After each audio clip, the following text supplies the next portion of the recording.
Well, sebetulnya nggak hanya Face App ya, tapi aplikasi apapun juga harus hati-hati dalam penggunaannya. Nah, untuk membahas hal ini sudah bergabung bersama kami ada Ruby Alamsyah, CEO Digital Forensik Indonesia di CNN Indonesia Connected. Kita sapa Mas Ruby, selamat malam.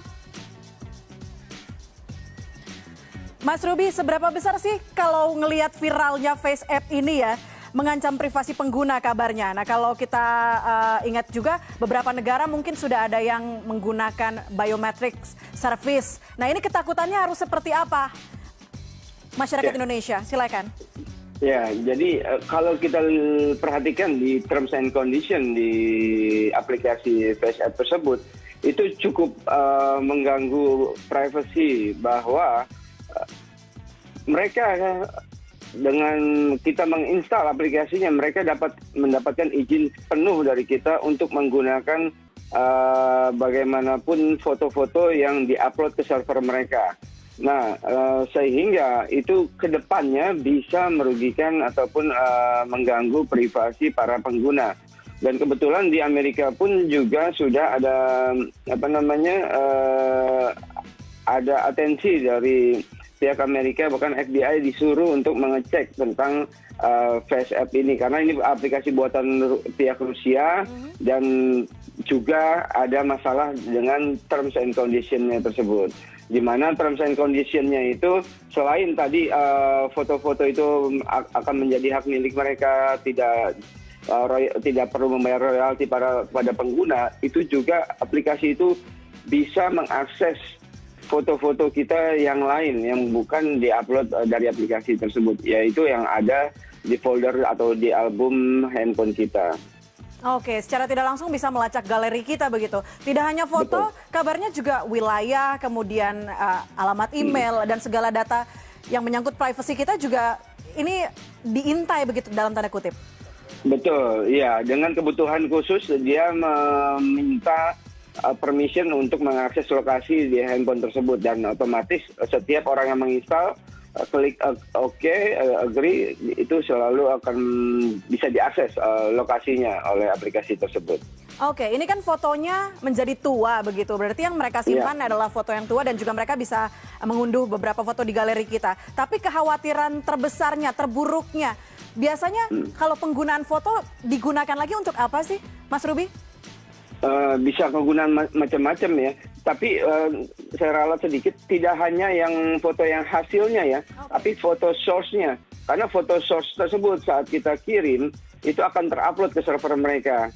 Baru dari situlah digunakan metode artificial intelligence, sehingga dapat merubah sesuai dengan kebutuhan dan sesuai dengan feature-feature yang mereka miliki. Jadi ini sama sekali bukan hanya foto yang hasilnya, tapi foto source-nya juga mereka simpan. Oke, Mas Ruby, sepengetahuan Mas Ruby ketika satu aplikasi bisa masuk ke dalam Apple Store ataupun Android Store begitu, iOS Store, ini apakah memang pihak dari Apple Store atau Android Store tidak memeriksa agreements mereka agar tidak membahayakan privasi dari penggunanya? Oke, baik. Sebenarnya pihak Apple Store dan Play Store atau Google itu juga pasti selalu mengecek. Mereka menjaga keamanan ataupun privasi pengguna operating system handphone mereka. Tetapi pada intinya masalah permission yang diminta oleh aplikasi itu tergantung kepada user atau pengguna itu sendiri. Mau nggak dia, tidak keberatankah dia tentang feature-feature atau permission yang diminta oleh aplikasi tersebut. Kalau penggunanya memberikan izin, si Apple ataupun Google juga tidak mempermasalahkan kan penggunanya sendiri dan sudah dimintakan izin.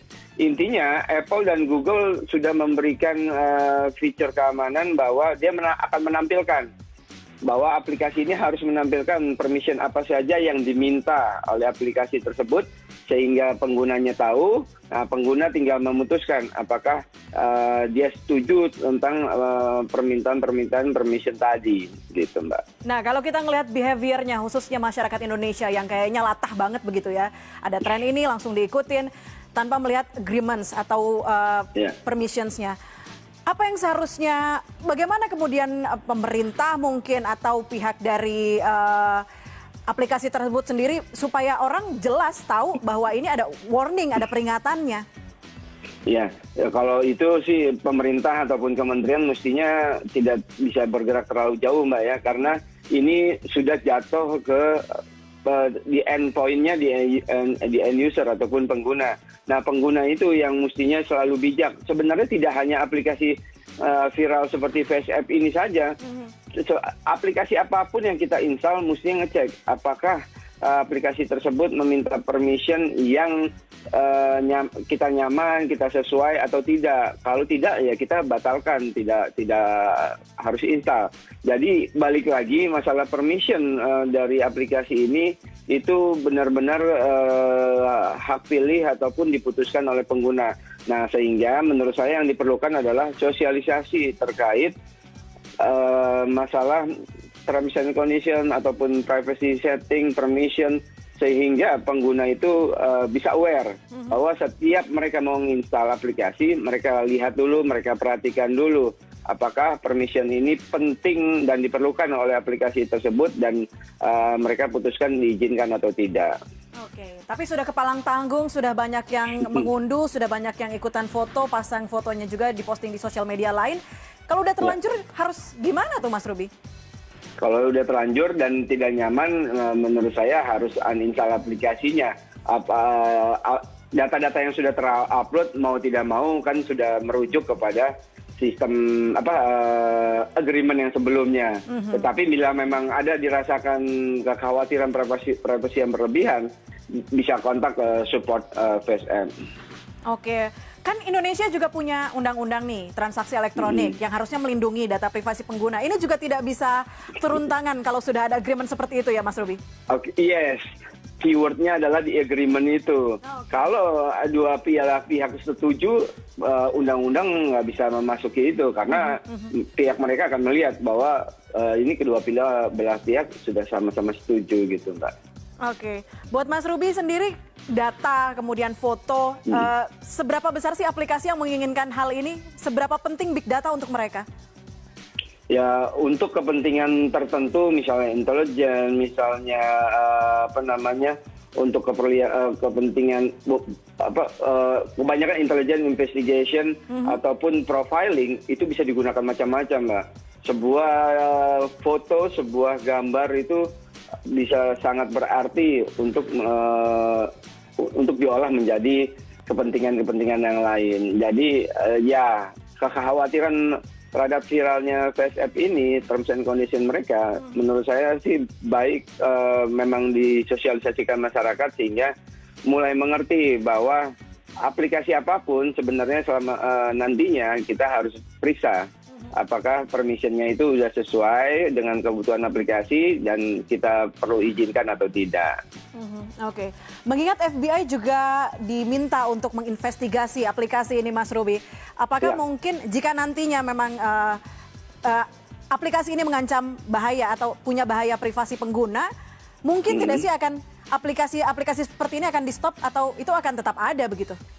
Nah, kebetulan kalau di Amerika mereka sudah memiliki undang-undang seperti Eropa di mana para pihak pembuat platform online itu kalau mereka menyimpan data warga negara Amerika, mereka harus memiliki ataupun menyimpan servernya di lokasi Amerika. Mereka sudah ada, wajib. Nah, FBI tinggal mengecek apakah data yang dikirim oleh warga negara mereka menggunakan aplikasi FaceApp tadi disimpan di server yang berada di Amerika atau tidak. Kalau tidak, bisa ditutup oleh Amerika. Oke, begitu.